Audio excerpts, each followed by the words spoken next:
रामराम मंडळी, दिशा सेंद्रिय शेतीमध्ये आपले स्वागत आहे. मित्रांनो, लय दिवसांनी व्हिडिओ देतो आहे. कामाचे ह्याचे थोडंसं हे असल्यामुळं जास्त व्हिडिओ देता आला नाही. पण आज थोडी एकात माहिती एक सांगणार आहे, कारण आता आंब्याचं सीझन चालू व्हायले आणि ह्यावर्षी आंब्याचं सीझन कमीच आहे. पण तरी बी आपल्याकडे काही जे वेगवेगळ्या व्हरायटी आहेत, म्हणजे वेगवेगळे गावरान वाण जे काय जपण्याचं काम केलेलं आहे किंवा कुठं गेलं तिथं आपल्याला चांगला आंबा वाटला तर ते आपण कुठून तरी एखादी काडी म्हणा काहीतरी आणून त्याला आपण कलम बांधून कसं तरी त्याला वाढविण्याचा एक प्रयत्न केला आहे. तर एक तुम्हाला असा एक आंबा दाखवणार. यावर्षी आपले पहिल्यांदाच आंबे आलेत बरं का. लय मोठे आंबे लागले होते ह्याला, पण मध्ये जे आबा हे होतं त्याच्यामुळं ह्याचा लय मोठा माल गळाला आहे. उगं थोडेफार राहिलेत, पण ते आपण कसे पिकल्यावर कसे लागणार आहेत काय हे एक एक व्हिडिओ देणार आहे मी.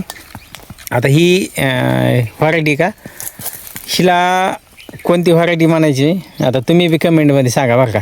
पण एक जबरदस्त आंबा आहे बरं का. खाताना एक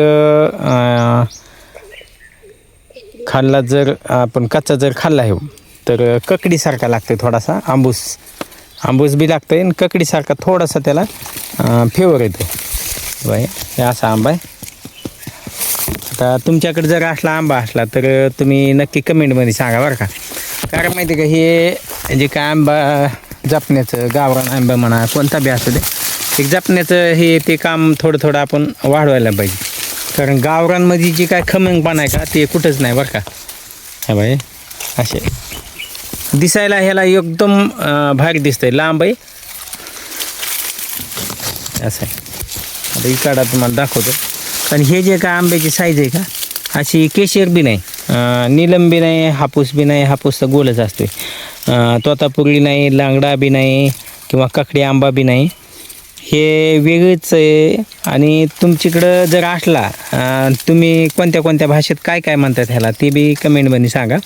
कारण मी बी आता कुठून कसं आणलेलं ते बी नाही सांगता येणार. कारण माहिती का, कुठं गेलं तर आपल्याला ते नाद म्हणतात ना, आणि गावरान जपण्याचं वेड आहे हे आपण काम करतो. त्याच्यामुळं आठवणीत राहत नाही कुठून काय आणलं आहे, फक्त वाढविण्याचं एक काम करतो आपण.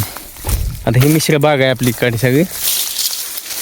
हे बघा, यावर्षी कमीच आंबे दादा दिसत असेल, पण दिसायला ह्याला एकदम आकर्षक आहे बघा. कोणी जर बघितलं ना तर असं वाटतं की हे आंबा लगेच तोडून खावा असं वाटतं. मोठं झाड झालेलं आहे इकडं पण आहे. ह्यावर्षी लागलं होतं, पण ह्यावर्षी सगळ्याला माहिती वातावरण कसलं होतं, तितक्या ह्याच्यातून एवढे वाचलेत. आता हे कसे लागतात काय होते, किती गोड लागते, पिकल्यावर कसा लागते ते बी, त्याचा कलर कसा येते ते नंतर तुम्हाला व्हिडिओ देतो. पण मला एक सांगायचं एकच तात्पर्य की जे आपण हे करतो आंबे लागवड करतो, कोणते केशर म्हणा काय म्हणा वेगवेगळ्या पद्धतीने, म्हणजे दाट पद्धतीने हे ते, पण आपण थोडंसं लक्षात यायला पाहिजे की आपल्या हे जे काय हव्यासापोटी आपण लागवडी चालू आहेत ह्या कुठेतरी थांबायला पाहिजेत. ह्याच्यामुळं काय होणार आहे, निसर्गाचं हे तर होणारच आहे, हानी होणारच आहे. आता तुम्ही म्हणता कशी होणार आहे, ह्याच्या अगोदर मी 4-5 वर्षापूर्वी एक व्हिडिओ दिला होता. तसे तर 2-4 व्हिडिओमध्ये सांगितलं की जशी लागवड दाट करताना तशी त्याच्यावर किडी वाढणार आणि वेगवेगळ्या संकटाला आपल्याला सामना करावा लागणार आहे. आणि 100% आता ते आपल्याला पाहायला भेटणार आहे. गेल्या वर्षीसुद्धा डंख माशी, म्हणजे आपण ते काय फळमाशी म्हणतो, ह्या माशीचा एवढा हे वाढलं होतं त्याच्यावर डंख मारण्याचं प्रमाण की भयंकर वाढलं होतं. त्याच्यामुळं आपले जे काय हे काय म्हणतात त्याला जुने आंबे होते, गावरान आंबे होते, त्याच्यात खमंगपणा होता, ते खमंगपणा राहिला नाही. त्याच्यामुळे एकच आंब्याच्या म्हणजे मी काय कोणत्या ह्याला नाव ठेवीत नाही आंब्याला, पण हे जे काय जुनं होतं गावरान पद्धतीचा आंबा ते सुद्धा आपण कुठेतरी जपला पाहिजे असं मला वाटतं बरं का. कारण माहिती आहे का, ह्याच्यात जे काय गोडवा, ह्याच्यात जे काय आंबूसपणा, ह्याच्यात जे काय खमंगपणा आहे हे बाकीच्या कोणत्याच आंब्यात नाही. त्याच्यामुळं तुम्हीसुद्धा थोडंसं हे लक्षात आणा आणि तिथून पुढं तुम्ही मला कमेंटमध्ये सांगा की अण्णाभाऊ तुम्ही म्हणतात ते खरं आहे खोटं आहे.